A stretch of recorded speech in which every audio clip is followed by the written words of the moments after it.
భారత star shuttler PV Sindhu ఇటీవల Japan open విజేతగా నిలిచిన సంగతి తెలిసిందే. ఈ టోర్నీకి ముందు 2 నెలల పాటు సింధు కెరీర్ పరంగా చాలా ఇబ్బందులు పడింది.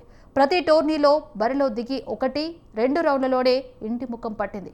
గాయాలు కూడా ఇబ్బంది పెట్టాయి. ఈ ఫామ్తో 2028 ఒలింపిక్స్ వరకు కొనసాగుతుందా అన్న సందేహాలు కలుగుతున్న సమయంలో తనలో ఛాంపియన్ ఆట ఇంకా ఉందని చాటుతూ ఈ తెలుగమ్మాయి జపాన్ ఓపెన్లో చారిత్రాత్మక విజయాన్ని అందుకుంది. తన కెరీర్ కష్టకాలంలో ఉన్నప్పుడు టీమిండియా క్రికెటర్ విరాట్ కోహ్లీ ఉండగా ఉన్నట్లు సింధు పేర్కొంది. కోహ్లీ మాటలు తనలో స్ఫూర్తి నింపాయని తెలిపింది. విరాట్కు ఎప్పుడు రుణపడి ఉంటారని సింధు పేర్కొంది. తన కెరీర్ క్లిష్టమైన దశలో ఉన్నప్పుడు విరాట్ను సంప్రదించారని ఆమె తెలిపింది. వరుస గాయాలు, ఆశించిన ఫలితాలు రాకపోవడంతో సతమతమవుతున్న సమయంలో తనకు కోహ్లీ అండగా నిలిచారంది. ఆయన ఇచ్చిన సలహాలు ఎంతగానో ఉపయోగపడ్డాయని తెలిపింది. ఆయన చెప్పిన మాటలు తనకు, తన భర్త దత్తాకు బాగా గుర్తుండిపోతాయంది.